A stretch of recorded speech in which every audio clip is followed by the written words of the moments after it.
somebody needs to build Klaviyo for direct mail, and that's essentially what we did, and it's just been a bit of a rocket ship since then. So we work with thousands of brands now. Do you have any certain type of industry that is the one that uses this service the most? We work with thousands of consumer brands and help them get customers who haven't bought in a long time coming back and buying again, who've been ignoring emails, or help them find new customers that look like their existing customers. How did you guys market this service and be able to sway people to how you were thinking and to the perspective that you had? My co-founder Drew and I had pretty good reputations in the e-commerce space, and then we started getting those early adopters to come in and try us, and then we started just really leveraging those continued proof points and continuing to put ourselves out there.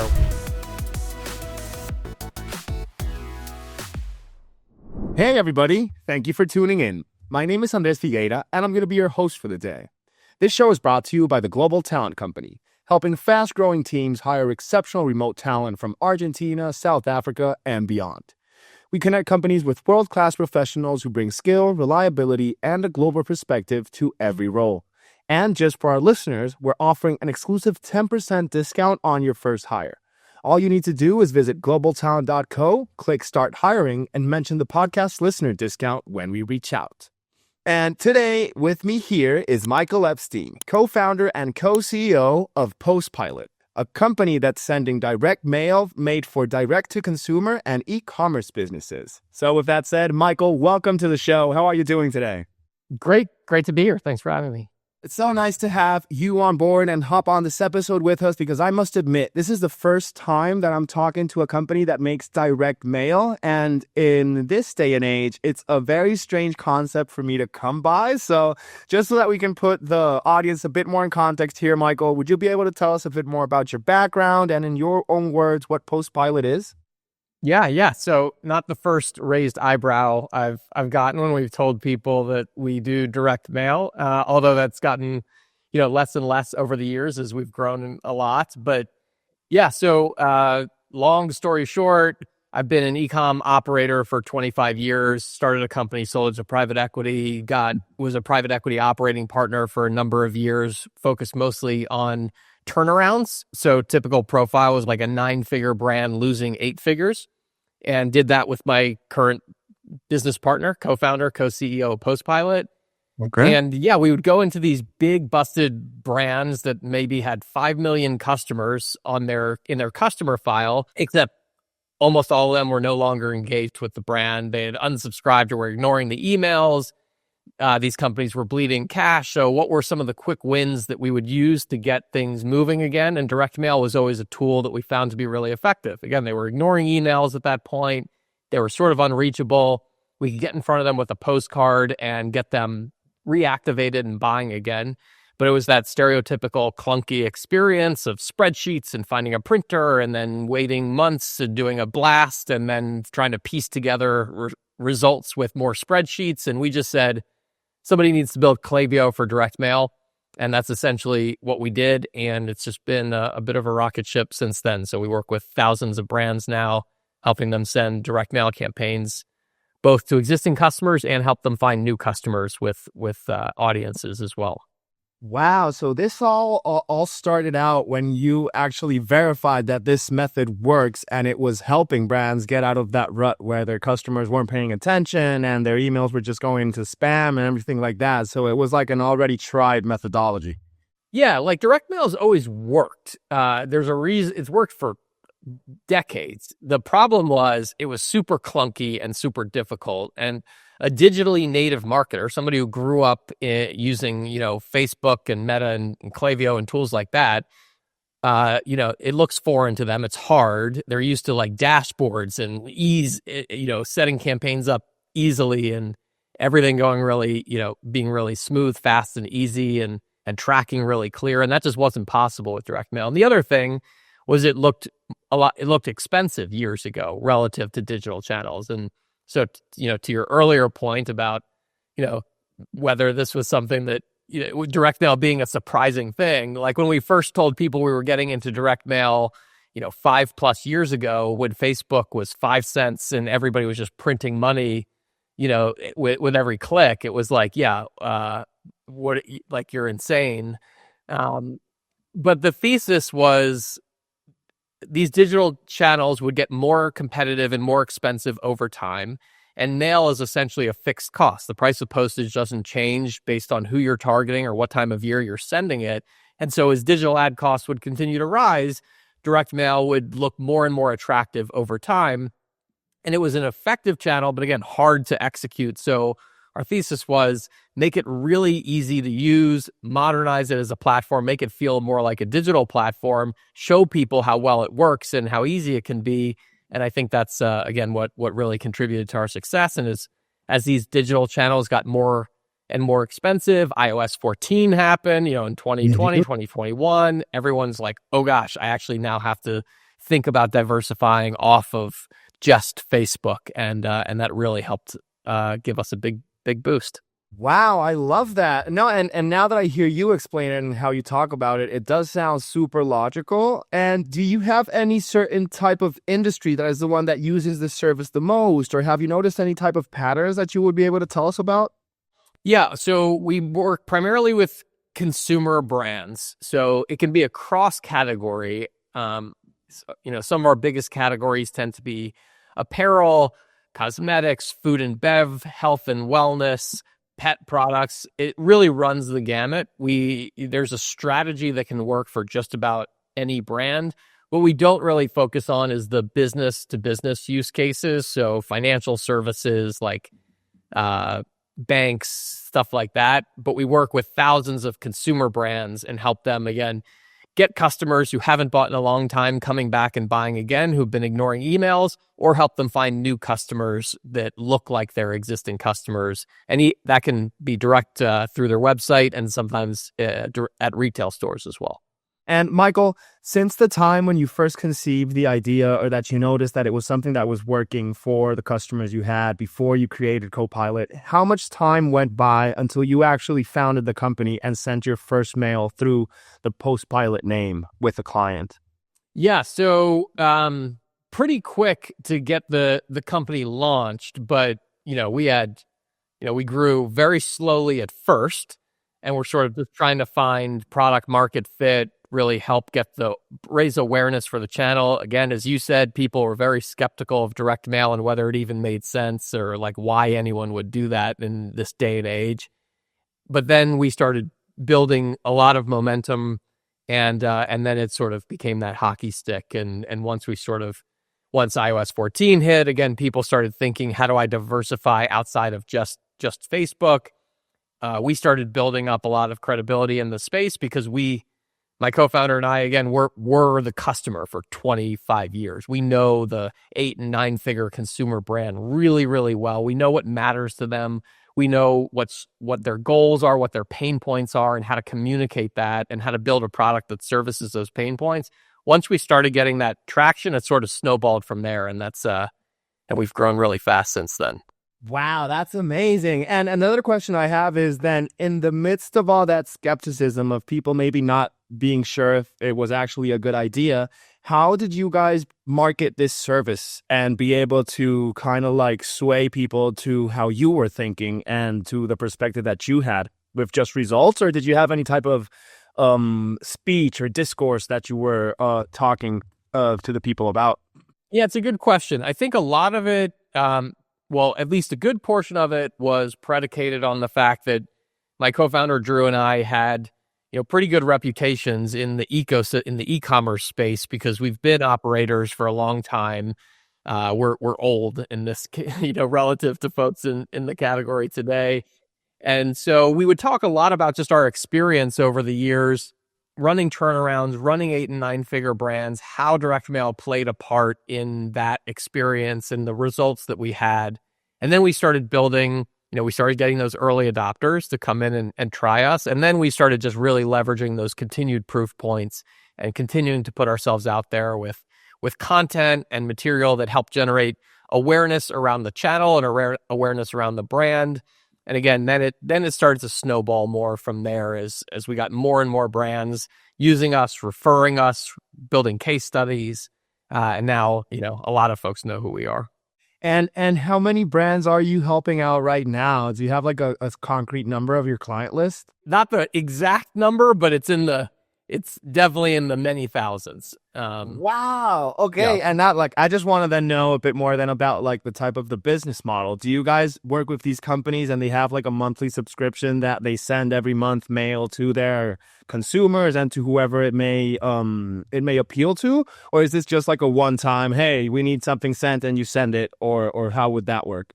Yeah, great question. So it's a combination of both. Typically, if you think of us like Klaviyo or email for direct mail on the customer retention side, and Meta for direct mail on the acquisition side, you've got these typical automated evergreen flows that you keep running all the time. So think abandoned carts and customer win-back campaigns and things like that you would normally be running in email, but you're running those in email. But say, those are, you send 3 emails over 7 days. If they don't respond to any of those emails by day 7, now we can trigger a postcard to go out to get them to come back and pay attention, because they obviously haven't responded to email. So how else do we get in front of them before they become really disengaged with the brand? It's a perfect automated flow to supplement those digital campaigns that you're running. And brands Okay. will typically have all of those running as evergreen flows, just like email.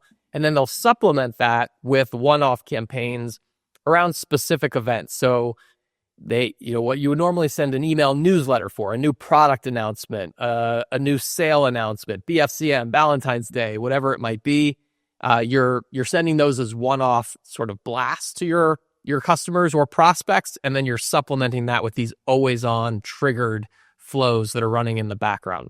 How many people then are you able to distribute at the same time? Do you guys do the distribution yourselves, or do you partner with like the US Postal Office or something like that?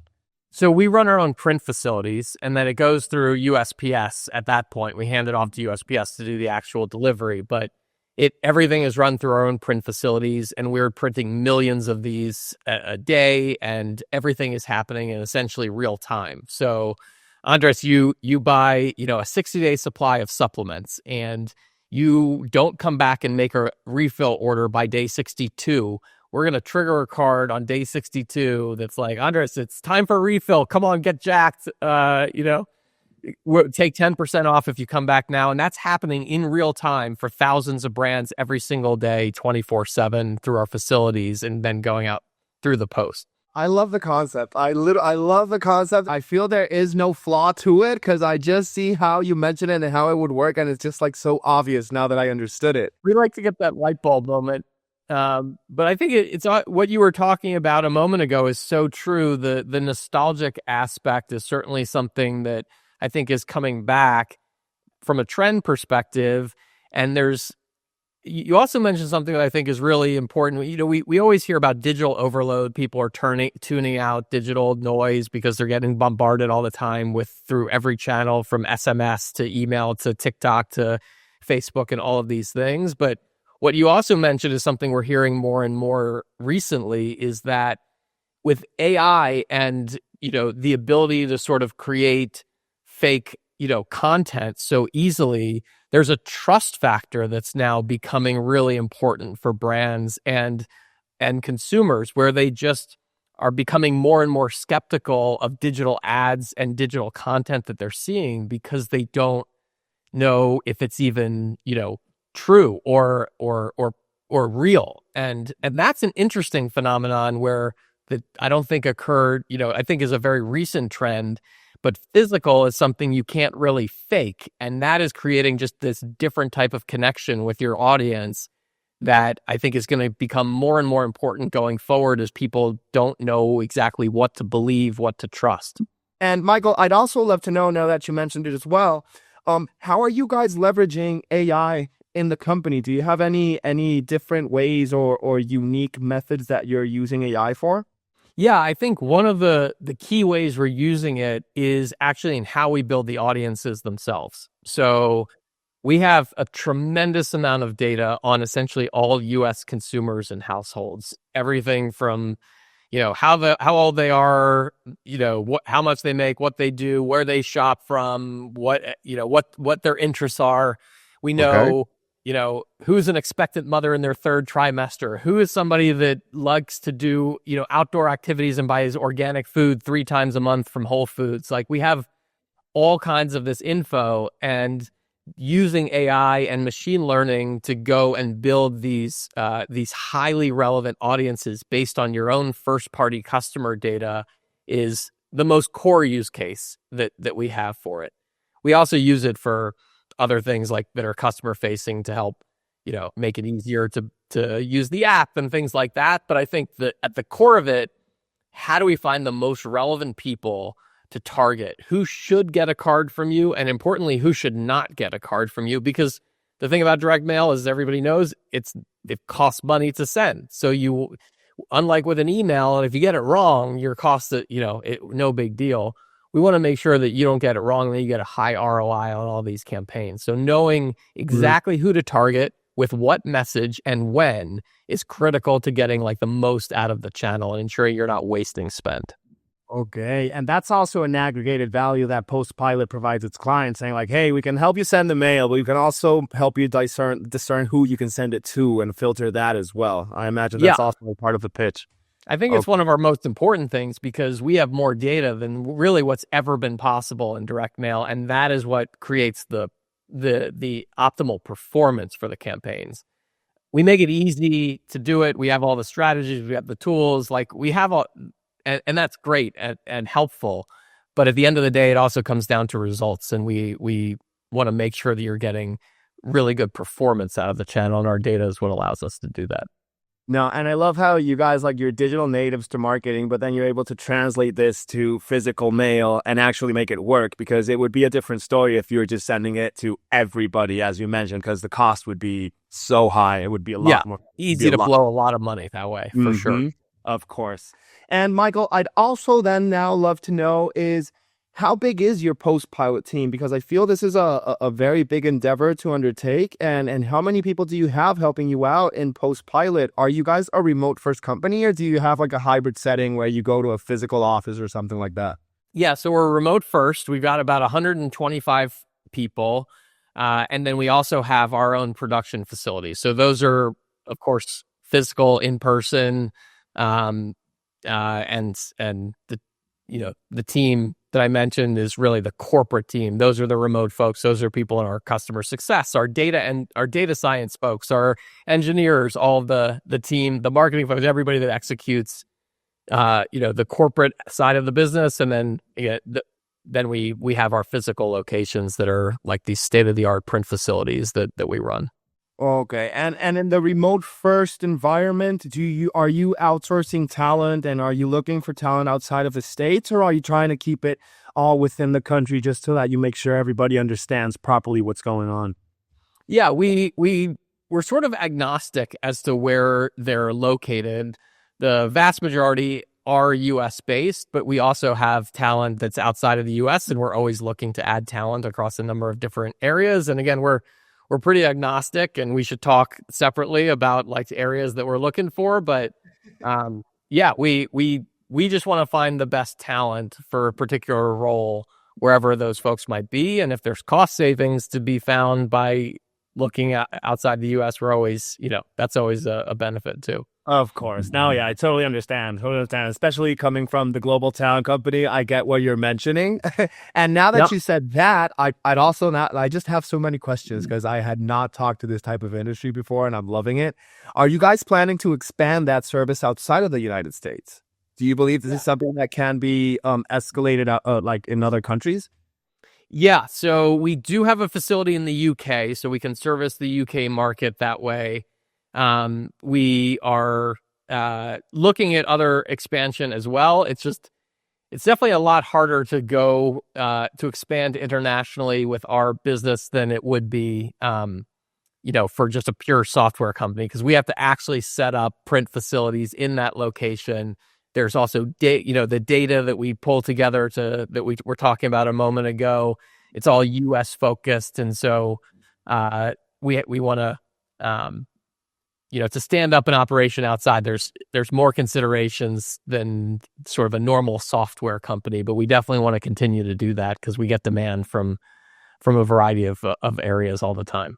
Yeah, because like I understand that the postal services in other countries might not work as well. I'm originally from Venezuela, and postal services there are practically non-existent. But Right. I There's do that too. feel that it's a type of business model that can be totally extrapolated to another country's market, and it might just work as well as it's working in the States. So super Yep. cool that you already have a project set up in the UK and that you're thinking of other places, because it really feels like something that could just be around, and post piloting could be a whole thing.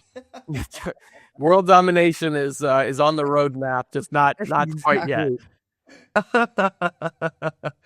uh, and okay, Michael, and also I'd love to know then, in terms of, I believe I asked this at the beginning, but I'd love to know, do you have any example of a campaign where you had to market PostPilot to a client or to a certain audience that worked and that you really felt that brought in more clientele for yourselves?